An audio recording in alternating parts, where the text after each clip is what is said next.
Okay, that's great. Wait, that's great. You're already ready for like the public speaking. Like you're already I do gearing a up. lot of it. It's my first love. Amazing. So, everybody, welcome to the Immigration Podcast, Visa Analyzer, with your host Alex. And today we have Deirdre Nero. Today, we have an attorney that I'm very excited to interview. She has been doing this for quite a while, 22 years, with 16 years running her own firm. She started in 2009, and she's got some exciting surprises and some really interesting stories to share. We're going to be diving into the latest trends and challenges in immigration law. And Deirdre, just making sure one more time. I know we had a little pre-call, but you can hear and see me okay? Mm-hmm. I'd love to hear a little bit more Yeah. about you. I just did something to my computer. I don't know how to respond to the. It's okay. I was trying to make it so that if people call me, it doesn't disturb. But Don't worry, don't of worry. course, I did it wrong, and then Siri started talking. That's Siri. She's always chit chatting with me when Oh, when I don't want her to. yeah. She's doing her best. You know. Yeah, that's speaking of, I guess. Tell me a little bit more about like, you love-hate relationship with Siri, but rest of technology, how are you with like the tech savvy stuff? Tell me about that. Siri and Alexa are like my girls, right? And I just Mhm. said Alexa, so now she's probably gonna start talking to me because I have one right in front of me on my desk. But yeah, I mean, I definitely think in terms of technology, like I don't think I'm the most behind the times, but I don't think I'm like the most advanced. I would consider myself like a mid beginner to intermediate. Like I'm not like a total novice with tech, but I'm not that great either. I was participating in a business immigration summit online the last 2 days that's run by this really amazing company called Journey that I do a lot of work with. And they put together this awesome 2 day virtual conference. It was free. It was so cool. Had really good speakers. Um, and they talked a lot about tech, right? And so during the tech portions of the presentation, I'm like, okay, I'm not completely green and completely into all of this, but I have a lot to learn still. So Yeah. I feel like we all do, like a lot yeah, as far as having a lot to learn, there's just so much that, so much.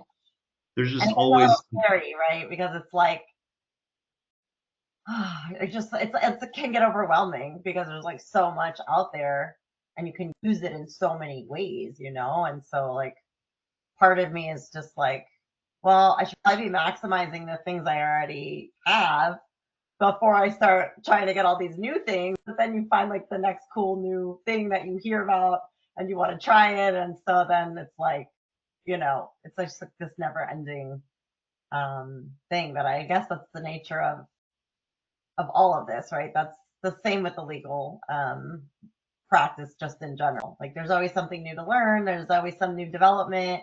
There's always something happening to stay on top of. So now with all the advancements in tech, it's just like amplifying that because it's not just on like a legal knowledge and like policies and things like that level, but also on the tools that we're using to run our practices. So Tell me, there's lots to touch on there, but totally agree. Technology is always changing. Got to be embracing it. Got to be checking out new tools, and getting comfortable with the tools you already use. There's a lot of for lack of a better term, yeah, there's a lot of interesting things you could just maximize your productivity using, and that's just in your like the free tools in Google Drive. Like there's a bunch of things you can automate, and just save a bunch of time as a firm owner, and it's pretty fascinating what people can do with it. I guess you mentioned some of those tools that you're like that you found interesting that they talked about at this conference, for example. Could you tell me a little bit more about what tools you're most excited about, what tools you've been using that you really like? Tell me all about that and like what the tech stack looks like and what you're most excited for, I guess. so I mean my firm uses a case management software called e-immigration. It's by a company called Serenade. And when I started my firm, I actually used a different software that was like, this is how old I am, but it was like, the software they have to like load onto your computer. It wasn't like based Download them. cloud, and so that just like wasn't working for me. And so I found that one of the conferences I went to, this e-immigration air, and they were like, it's all online. You don't need to have the software loaded. And this is You're like, this is amazing. or something. And I was like, head exploding. Like, that's so cool. So I ditched the other one, which was, by the way, way more expensive too, because it was geared more towards like larger firms. But it was like what I knew because I came from larger firms, right? So I kind of was like not in the mindset of being a new law firm owner who at the time was, doing everything by myself. So I switched over to them. And now I've seen that like over the years now I've been with them for many, many years, and they keep also advancing, and like I haven't necessarily kept up. So luckily, as I hire new people to my team and kind of am giving them ownership of like learning new things that we can do with the technology that we already have. And then they also keep improving as well. So like, they're adding new modalities and new things that we can do. And then we're expanding both like our account with them so that we have access to some of the new cool things. And then also just like me, this is going to sound so bad, but me like pushing off the responsibility to learn what that stuff is and then teach it to the rest of the team, to someone else, so that I don't necessarily have to do that myself, because it's just like a little too overwhelming with everything else that I'm juggling. So that's been really cool to have the people that are, not that I'm old, but I'm a little older. So like the younger crew kind of is, I think, a little bit more interested in learning the new technology and really like open to embracing it. So, as I have some younger people in my team that, are interested and capable of understanding everything, they've really been taking the reins on modernizing the way that we do things just through the systems we already had, right?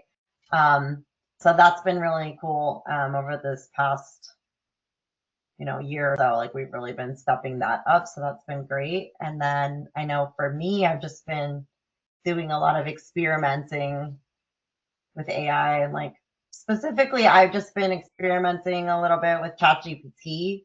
I really haven't gone into any of the other ones too heavily yet. But obviously I've been nervous to use it for anything that would be confidential, like no client information is going in there.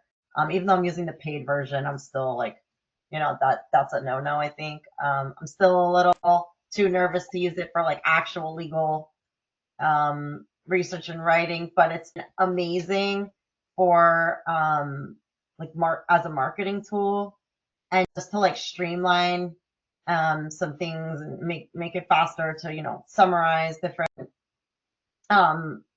information that we have, or help me write something in a certain style, like a communication tool, a communication piece, not so much something that we're using to like submit to the government, but more just like internal communications or marketing communications, or client alerts and things like that, writing them in different styles, different voices, different languages even.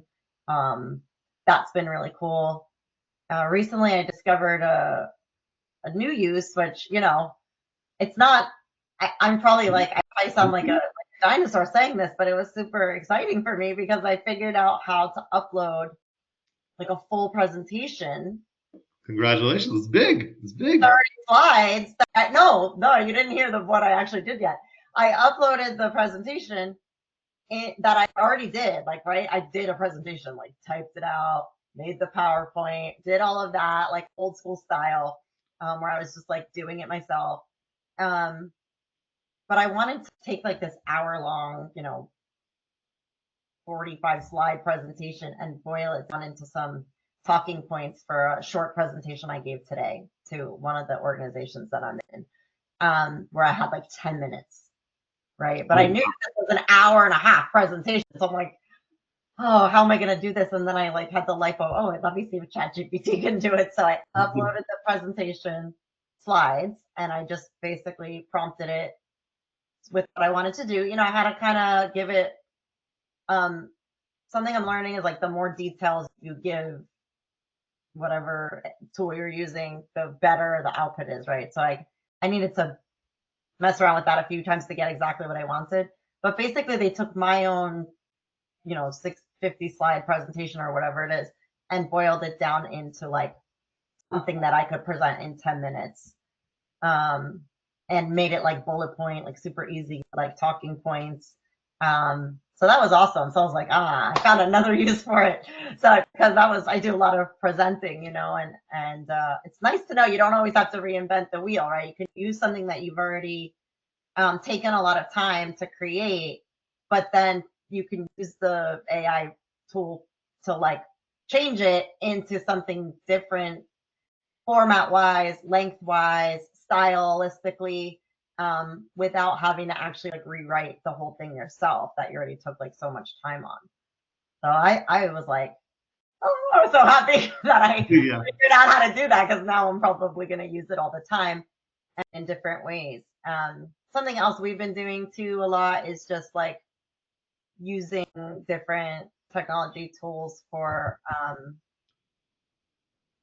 marketing, and I don't actually even know what she's doing, but I hired a great new marketing girl, who's also a lot younger, so more like in tune with the different technology, and she's creating all kinds of cool little video snippets and things that aren't even like us filming something, right? It's just like it's almost like a live post, right? That it moves and has movement and is like a little video, but that she's just like creating online. So things like that have been really interesting ways to use technology that just like not even that long ago we weren't doing at all.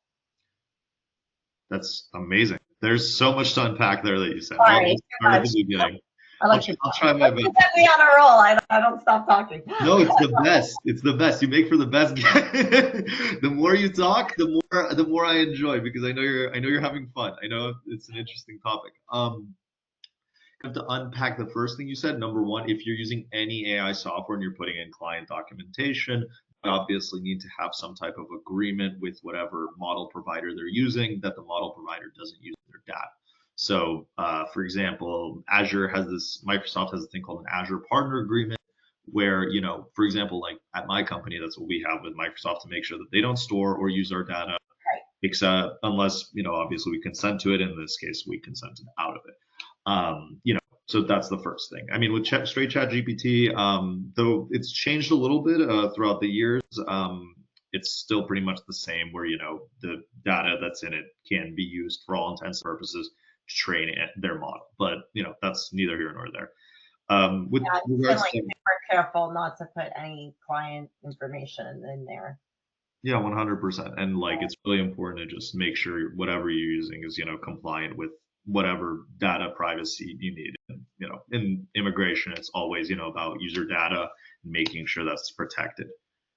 On the other point, ChatGPT and AI is like super versatile, to say the pro of it. You can use it for a bunch of different things, document comparisons. You can use it to fill out forms, not in ChatGPT, but there's certain softwares. Hint, hint.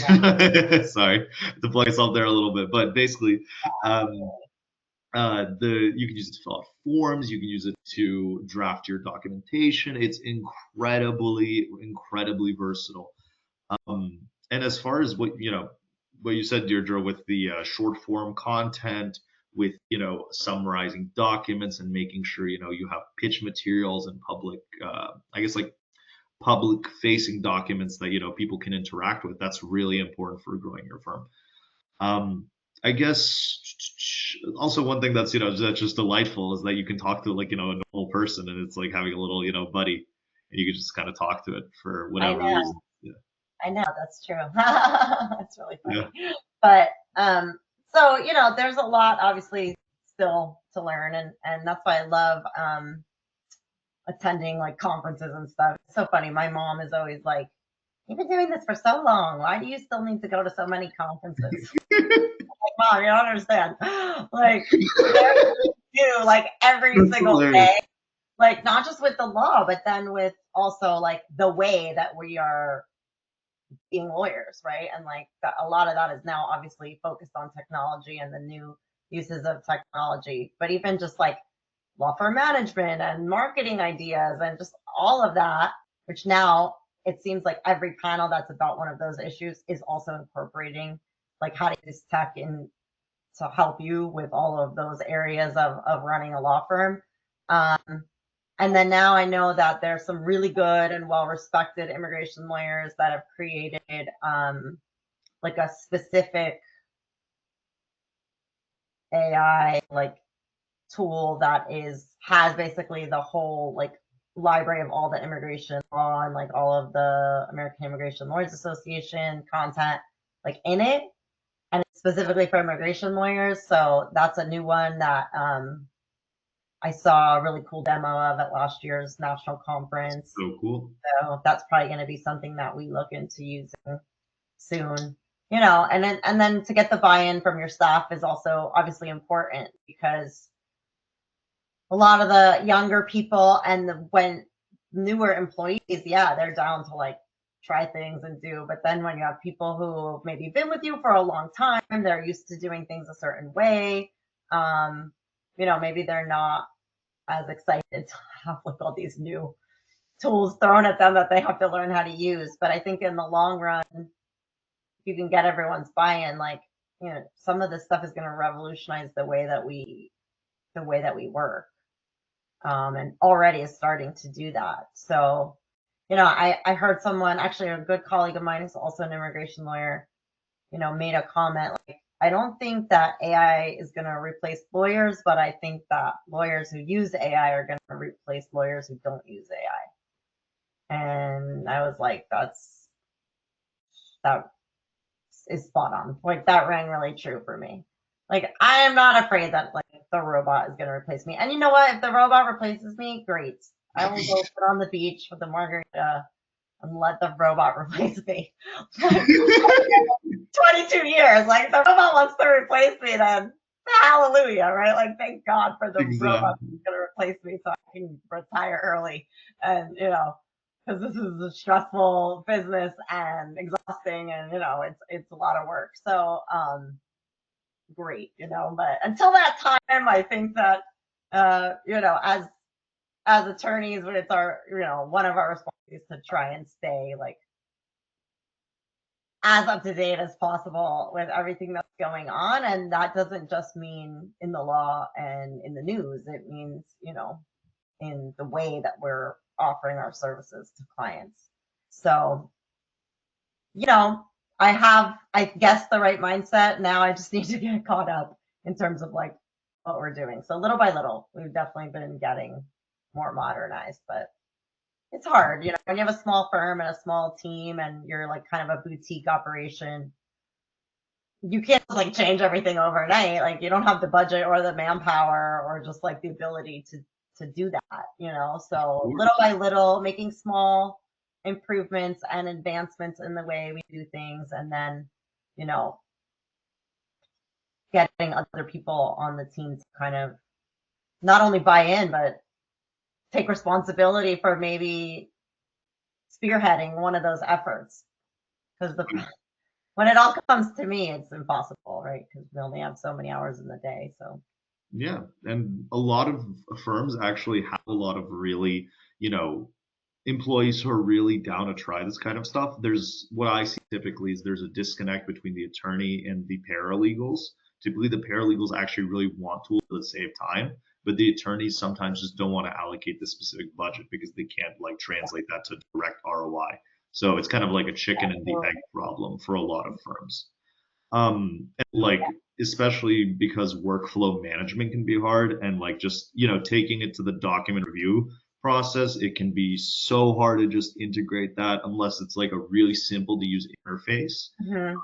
I guess like while I'm on the subject of workflows and stuff, kind of like, can we dive into that a little bit? Or do you have some special sauce for like document review? Do you guys have like a specific method, or is it just a bunch of people checking things over and over? How does that work for you guys? If you're comfortable sharing that. I know everyone has their secret sauce. I mean, I don't know how much secret sauce there is. I think a lot of it, I owe a lot to my paralegal team, who are amazing, and very detail oriented, so I think a lot of it depends on the talent of your staff, but then also just like what tools that they're using, right? So that's really where I've been trying to improve the tools that we're giving them so that, when it does come down to that, they're able to do it in the most efficient way. So, now we're learning how to do a lot of the document review and organization and actually just like organization of the case materials, right? A lot of what we do is just like paper. It's just paper upon paper upon, and it's like it gets to the point where it's like if you're constantly having to produce this paper beast, it just becomes number one, like super wasteful.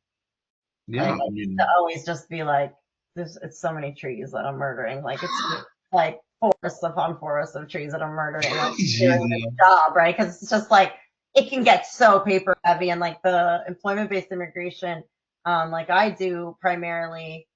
I mean, some of these cases are just enormous, right? Yeah. And so, like, it got to the point where now we're figuring out how to eliminate just it being in the stages of, some things we still file on paper. So eventually it's going to become a paper file that we're like physically FedExing to immigration, which hopefully that starts to decrease. They've already increased a lot of the online filing. So that's another, change for technology. So like I've been encouraging my team, like, let's do as much of online filing as possible, because a lot of times you have an option, right? You can either do the paper or the online filing. Immigration has given in the last kind of round of changes to the fees that they did not that long ago. Almost like an incentive, right? Like the paper filing be a little bit more expensive than the online filing, so there's a small incentive. But in addition to that, I've been doing this forever, so I'm like, I want to do it on paper, like in my brain, like that's how I want it. Easy. But we gotta like learn the new way, because eventually it's gonna all be that way. So if we don't start figuring out how to do it online now, so I think it's been really good to start using our technology and our programs to start actually organizing all of the documents and everything online. And I've noticed too, like a shift from, like, it feels like forever ago, right? Sure. But it hasn't been actually that long, right? Since we stopped getting like envelopes in the mail of like That's ridiculous. Oh my God, yeah. Like no one sends documents anymore. Like who does that? Like hardly ever do I get real mail. Let's put it that way. Like the mail is usually junk mail, or the only real mail we get is like when USCIS is sending us, notices, or our clients' cards or work permits, or that's real mail, obviously. But I mean like mail from a client where they're like sending us, or where they come and drop off like giant folders of documents. I mean, that used to be a thing, right? And now it's all just like uploading it like directly to our platform. Then the paralegal goes in, they're able to actually review it and organize it in the system, in the case management system, and then they're actually able to create the filing that we're going to, right now a lot of times print out and FedEx, but sometimes it can be, something that would be electronically filed. And so that's been really great because we're murdering less trees. It's less like, not to be crass, but it's less like crap hanging around the office, right? Because that's also very space consuming. Yeah. And, I already tend to be a bit of a clutter bug with just like my personal clutter, like stuff everywhere. I'm like one of those people that has like, stuff everywhere. So organized mess. Yeah, so like I don't know, attorneys tend to be like that. Some of us, not everyone. You go into my significant other, he's also an attorney.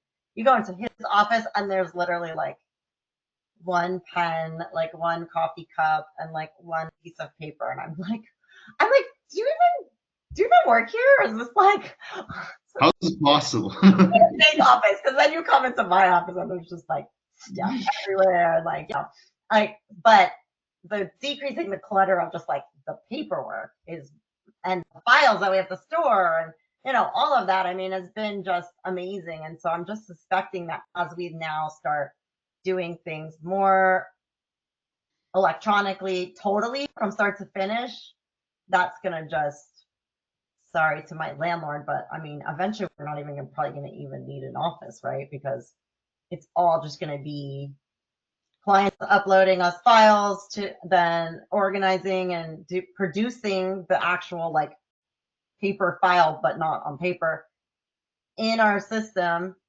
And then hopefully eventually filing it electronically with USCIS. And like, we're never going to have to print and send it, and sorry to FedEx and to the landlord.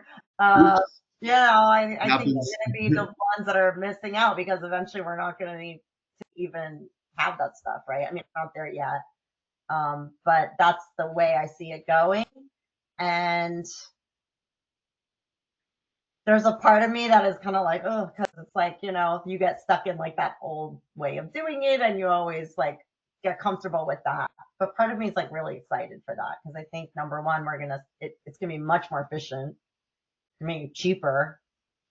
But also I think that, people are gonna like that maybe they don't always have to be coming physically to the office. We had at my firm we had to learn a little early for the I think everyone started to really get on this kick with the pandemic, right? Because we didn't have a choice, right? So now we're like, well, let's figure out how to do everything we were doing in person without being in person. So we were all kind of like forced into catching up with what was available to us, but we weren't using, right? So that kind of forced us into having to do that. But at my firm, like we started thinking about it a little bit before that because my main like senior paralegal that's with me forever went from being in office every day to being remote because of a personal situation, and that was literally like pretty much right before the pandemic, a couple months maybe before. So we had already been starting to figure out, well, how are you gonna do what you're used to just doing in person and producing like a physical thing that you're handing me and then I'm like getting on my red pen and writing on into something that you can do from a couple hundred miles on the other side of the state, right? So that was really interesting. And then all of a sudden it was like COVID time and we're like, oh, we need to do this now for it's happening. Get ready. Yeah, so like we had already started figuring it out, thank God. Good. Now it's just like taking it to the next level where I feel like I can have, the remote employees, aside from just her, people that aren't constantly in the office. So we'll see. We'll see how that all plays out. My team is like half and half. So we're like half remote and half in person. But I'm seeing the tea leaves, for the future that, the need to have such a big team and so much overhead and, the office and all of the expenses that come with that.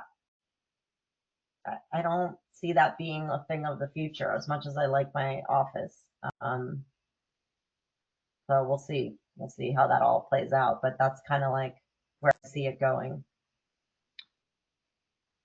There's a lot to unpack there again as well. But Sorry. I completely no. It's good. You should just cut me off when you want me to stop. No. I will never cut you off. That's one rule about me. I let my guests have fun.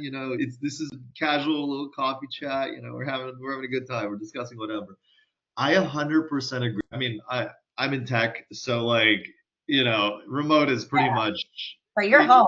I'm in my home office right now, and I was gonna say I don't think the offices have mirror closet doors. Not yet, but maybe in the future. Some of them, but the remote ones do. But basically, like software engineers, for example, all the work product is pushed into one centralized like Google Drive type of location, and as a result, like a Google Drive for code, sort of, where everybody can collaborate and people can upload it, and you know, just keep, it basically like makes tech work product communication between people super seamless. And as a result, you see a lot of companies that like don't have these big in-office commitments because they didn't, invest in it that much. For example, I mean, Amazon invested a couple $1 billion in its office. And of course, at that point, you kind of have to force people to go in person. Some people say it's more productivity. I don't know if, for me, that I haven't seen that that's the case. It's just, it just kind of depends on the person and what do they prefer. I really think that's true. Like, I really think I wasn't so luckily, like, I had a good person who had been with me forever, and I really trusted. I mean, I still have her. She didn't go anywhere, but like, she was the first one that we had to deal with this with. So thank God, right? Because I wasn't worried that like she's gonna be sitting home goofing off, right? Like, I know that she's a hard worker, and and honestly, I didn't really see any productivity decline at all with her when she transitioned to remote. I mean, if anything, she was maybe even more productive. I don't know. I mean, Crazy. Wow. so like, Nice. so I think it also just depends on like who it is, and then unfortunately there are still some things that have to have like some kind of physical aspect of with immigration law. But I think that's gonna I have talked to people, they're probably a lot more advanced than I am, but that have managed to figure out how to run like a completely virtual firm that has literally like Wow. no office at all. That's fascinating. Like, even the mail like has this whole process where it's like some company that hands everything for you, and it's like a special lockbox. I don't know. Like, I don't remember now exactly what it was, but it was very interesting that they were able to do like literally everything without having any office or like in-person support. I'm not there yet, but I think you're close. It sounds like you're already remote first, which is a great sign if you're trying to transition to remote. yeah, we're hybrid, so it's like we got like a little bit of both going on.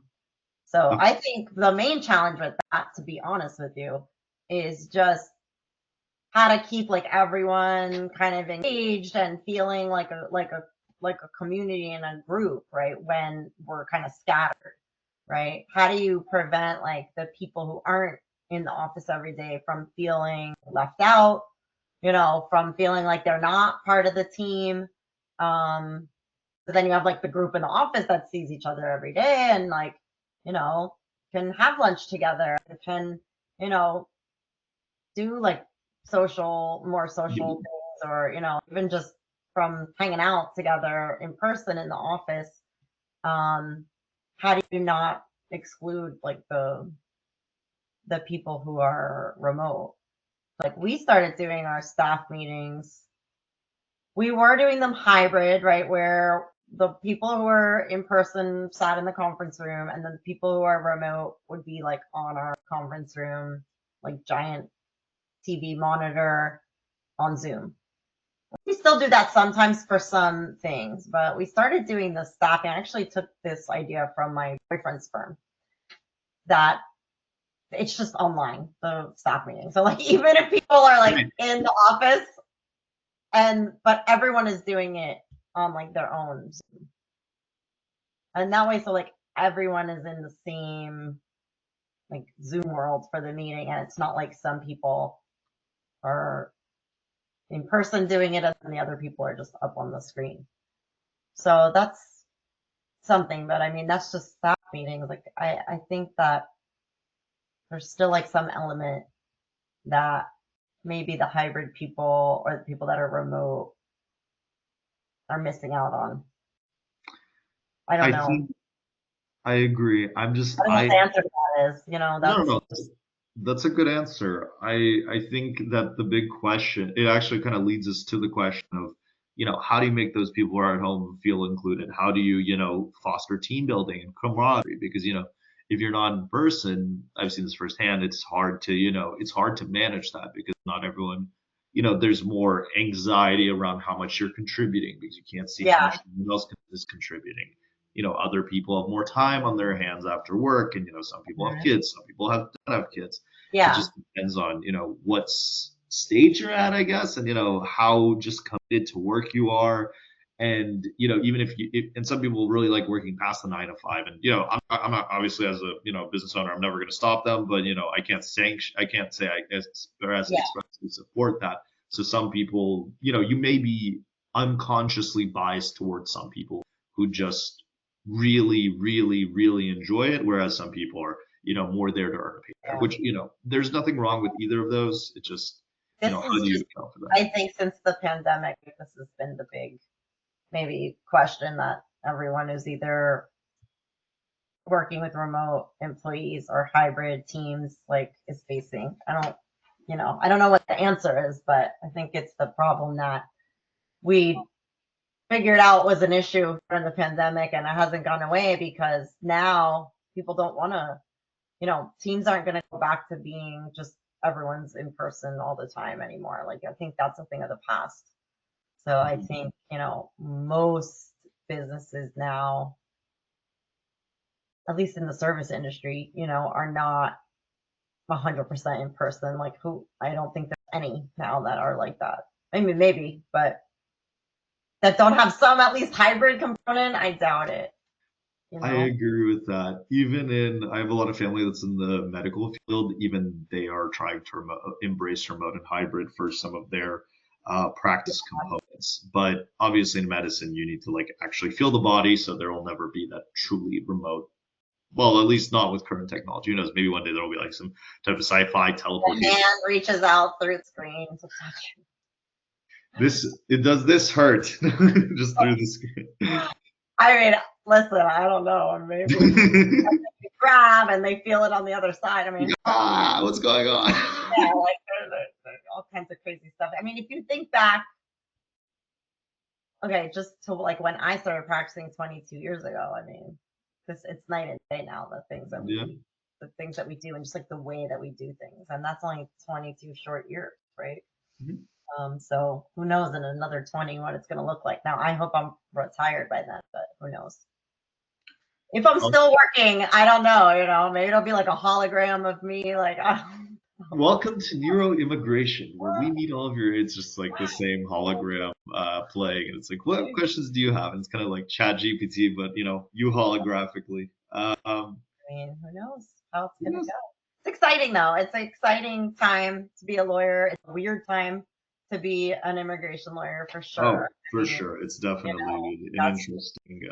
just like super interesting and kind of, complicated time Thing, for for the sure. field. So I like that the immigration lawyers, we have like a very collegial bar. We have a really Mhm. nice bar because we're typically not adversaries against each other. We're typically adversaries against the government. So we're all kind of like on the same side, fighting like for the common thing against the common thing, right? And Yeah. so we tend to be like a pretty friendly and collegial bar where we just like really like to try and help each other. And I mean, don't get me wrong, there's definitely some immigration attorneys that are doing very, very, very well financially, but it doesn't tend to be an area of law where you're just like raking it in hand over fist, and that's why you get into it, right? Like, Yeah. yes, you can be quite successful, and there are definitely like very wealthy immigration attorneys that built their wealth solely based on what they do as an immigration attorney. But that's probably not why they got into it. They weren't like, I'm going into immigration law so I can become rich. Like, that's not a thing, at least in the beginning, I don't think. Most of us got into this area of law because we really care about the clients. We really care about just the issues as a whole, right? Like even like my slogan, which by the way, my senior paralegal that I mentioned earlier is the one that came up with that slogan when we were tossing around ideas for slogans, advocates for the American dream, because like, like it's our background is the Statue of Liberty. Like, people care about Yeah. the ideals that are, kind of the fundamental basis for everything that we're doing. And so we tend to really want to like help each other and really care about the issues. And um, so when times are ultra challenging for the immigration Yeah. community like they are now, we also all lean on each other to support each other, are helping each other just number one, stay sane, but also just stay well informed, sharing a lot of information, because things are happening every minute. I mean, you stop watching the news for 2 seconds and you miss like something ultra important, right? Like, it's crazy. Well, yeah. That's how it feels, like, especially now. But I mean, it's always kind of felt that way, but now that's on like high definition. Yeah. That basically. So it's been like an interesting time for sure, but it's a bar that really cares. But then beyond that, and I think it's where I was going with the original idea for what I started saying, and then I went off on a tangent.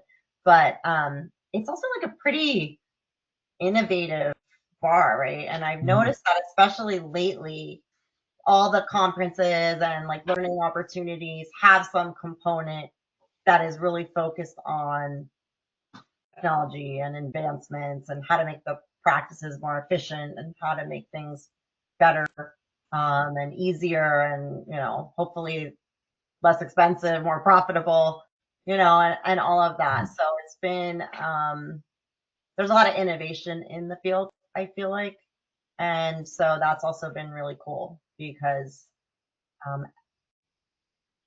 don't know, it's a good field for that. Like, it fosters a lot of both camaraderie and innovation, and people who are really like interested in innovating for our field, right? Like, there are some lawyers that, I mean, I alluded to one earlier, like, that are creating AI platforms like just for immigration lawyers, and with the idea of making it just better for everyone. So it's been really cool. I really love what I do, as much as I'm always like, oh my God, it's so hard. I'm so tired.